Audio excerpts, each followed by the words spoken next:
The consulting cover letter, we get a lot of questions about it. And you would think that we would get more questions about the consulting resume, which, to be fair, we get some, but we get so many questions about the consulting cover letter. And I think there are two reasons for that. Number one, it's a very personal experience to create a consulting cover letter. Second, and probably more importantly, how firms use consulting cover letters are different. And there's a lot of nuance to it, and having an insider's opinion can be really helpful. I'm Jenny Rae, the Managing Director of Management Consulted, and for over 10 years, I've been coaching people on how to get into consulting. In fact, we get over 2,500 people into consulting a year, and we're the largest firm on consulting recruitment and consulting in general, and we really, really love working with y'all. As I talk today, I want to just lay out a couple of things. What is the consulting cover letter and how is it different from other places? What the consulting firm view is of cover letters, how the consulting cover letter screening process works, and then the top 10 consulting cover letter tips. In addition, we have some cover letter samples that are available on our website, so I just want to go ahead and tease that for you. I'll reference that a little bit more later. And then finally, I'm going to conclude with some common cover letter mistakes to avoid. So, to begin with, what is the consulting cover letter and what should you do with it? And the consulting cover letter serves three main purposes in the recruitment process. And I'm not just saying that there are three because I'm an ex-consultant. I'm saying there are three because there are three. Number one, and probably most importantly, the consulting cover letter is an unofficial writing test. It's an open book writing test where I say, just write me something, and I get to see your voice and your style. As a consultant, one of the things I do not want to train you on is how to write. I'll train you what to write, but not how to write. So communicating effectively will be incredibly critical, and having this writing sample is one test for that. The second thing that I'm looking for is your ability to present yourself in a story format, in a qualitative manner. Are you able, instead of just bullet points in your resume, to pull it all together into a single cohesive story? Again, as a consultant, with numbers and with presentations, I'm going to ask you to do that. I'm going to ask you to pull a story together. So I want to make sure that you have the ability to do that in story format. Finally, I want to get to know you. I want you to tell me your story. So the cover letter is an opportunity for me to get a more personal look into not the what of what you did, which is what your resume says, but the why of why you did it. And this gives me great insight into what motivates you, what inspires you, and if I want to get to know you better or not. Now, the consulting firm view of cover letters differs by firm. McKinsey does not require cover letters, so there is really no such thing as a McKinsey cover letter. Of course, there are slight exceptions to this where McKinsey in some locations does ask for a cover letter, but honestly, when McKinsey says they don't want a cover letter, they don't want a cover letter. So pretty much across the board, you can assume there is no such thing as a McKinsey cover letter. For BCG, there is such a thing as a BCG cover letter. For Bain, there's such a thing as a Bain cover letter. For Deloitte, there's a Deloitte cover letter. For Booz Allen Hamilton, there's a Booz Allen Hamilton cover letter. So are there cover letters? Yes. But BCG and Bain and Deloitte and LEK and all of the other firms that look for cover letters look for only slightly different things in them, which is one of the secrets that we have when we're editing cover letters. Your cover letter can be 90% the same across different firms. Your resume can be 95% the same across different firms, and we are super into efficiency. What needs to change? There's one paragraph inside the cover letter that is, what do you like about this firm? That paragraph needs to change, and it needs to be as personal as possible for each firm. Our top 10 consulting cover letter tips have to do with the way that we think about consulting in general and how you should therefore use your cover letter. Tip number one is that you need to include 5 key components in every cover letter. Component number one is an introduction, just an overview of who you are. That's the first paragraph in every cover letter. Reason number two, but not necessarily in this order, are the reasons or the story behind why you're interested in that specific consulting firm. Like I mentioned, that's the why the firm separate paragraph that will be different by company. Why you're interested in consulting. So you're going to talk about what it is about consulting in particular that you're interested in, why you're qualified, so what you've done in your background, and a conclusion, Now, why you're interested in consulting and why you're qualified is going to be woven into your story that could be told in two different ways. One way is a chronological format and the other way is bullet points. Everything else, those are separate paragraphs. Tip number 2 is that you need to use anecdotes and details. Story, but specifics.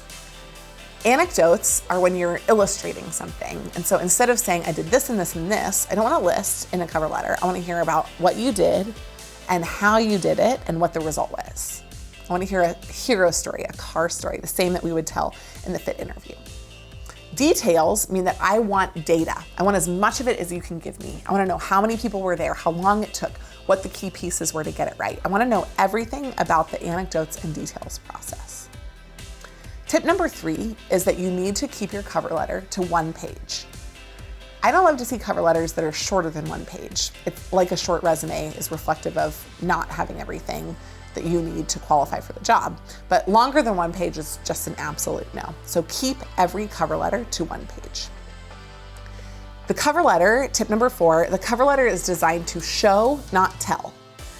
If your cover letter is not saying something that your resume isn't, it's not effective.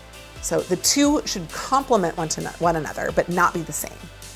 So make sure that you're showing, using story, using depth, not telling like you would on your resume. Tip number 5 is start writing your consulting cover letter ASAP.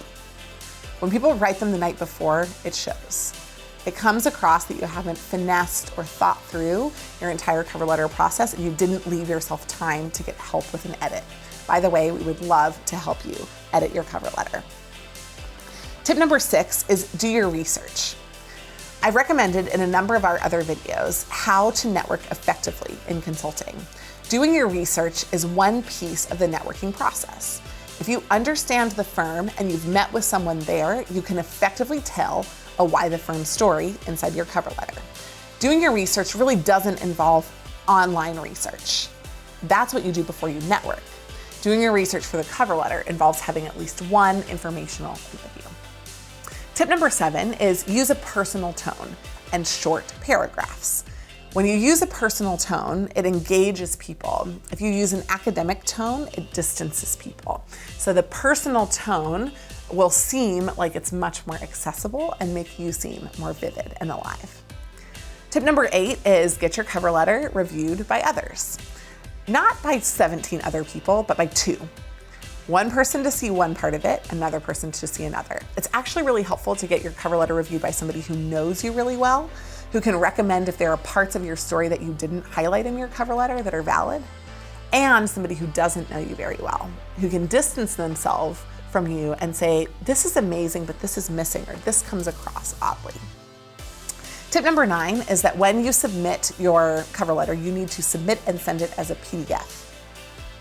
Honestly, we work with somebody for 3 hours on a cover letter back and forth, and then they submit it as a Word document and half of it shows up on the other side. It's the most painful thing. So it doesn't happen very often, but when it does, it makes us cringe. Please, please just submit it as a PDF.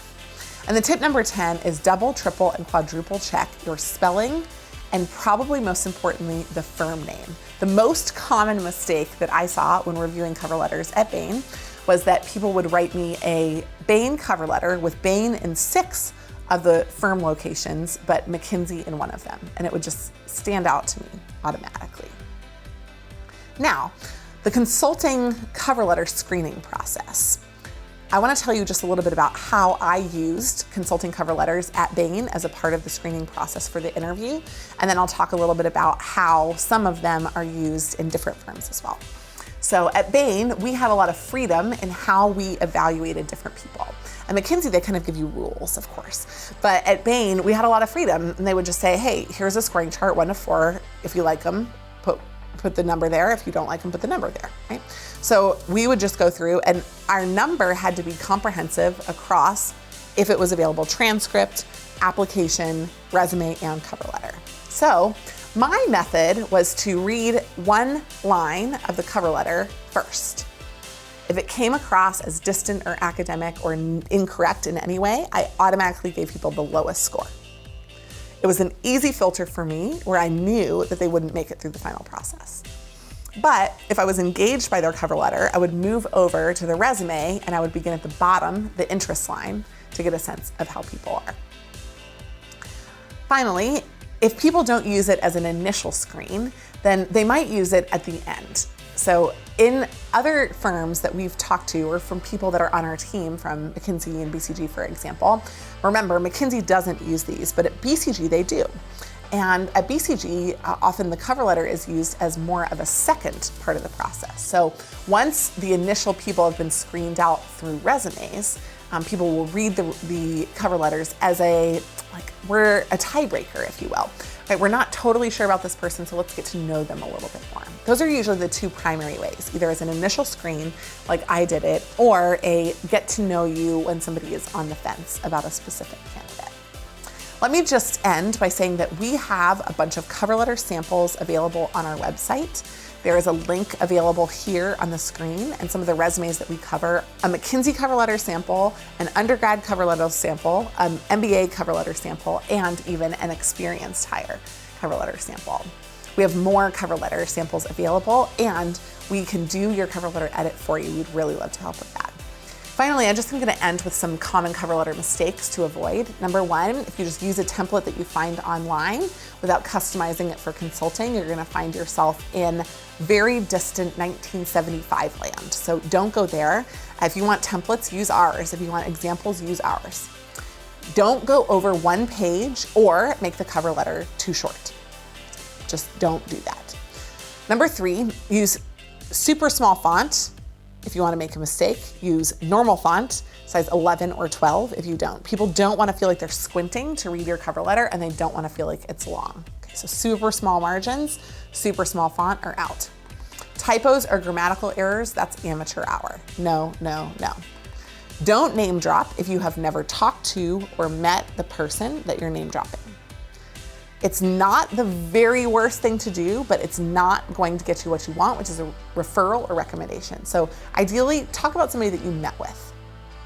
Don't be overly enthusiastic. You should use 0 exclamation points inside your cover letter. Number 7, do not rely on yourself. Do not do it alone. Send your letter to others and receive suggestions. Once you do it, when we do our cover letter edits, we do one cover letter edit and then we review, if necessary, a couple of other why the firm paragraphs, but you have a cover letter that you can use for 100 jobs. The cover letter for consulting is going to be a top of the line cover letter. So if you want to do it once, this is the way to do it. Number 8, don't rehash your resume. We already heard it on the resume. We want something different, new color, new showing here. Number 9, don't sound overly confident or arrogant, and don't sound underconfident or not ready for the job. So don't use soft language like, I believe I would be a good fit. No, I am confident, but not, I am the best fit you've ever seen. So you're trying to find that balance between arrogance and confidence and incompetence. So confidence is that middle range where you're trying to strike. Finally, don't list the wrong firm or position. This alone will ruin your chances. We hope that you've enjoyed this video on consulting cover letters, and we would love, love, love to help you with your consulting cover letter. If you've got more questions about consulting resumes, cover letters, or anything in the application process, we're here to help. Find us at managementconsulted.com or on social.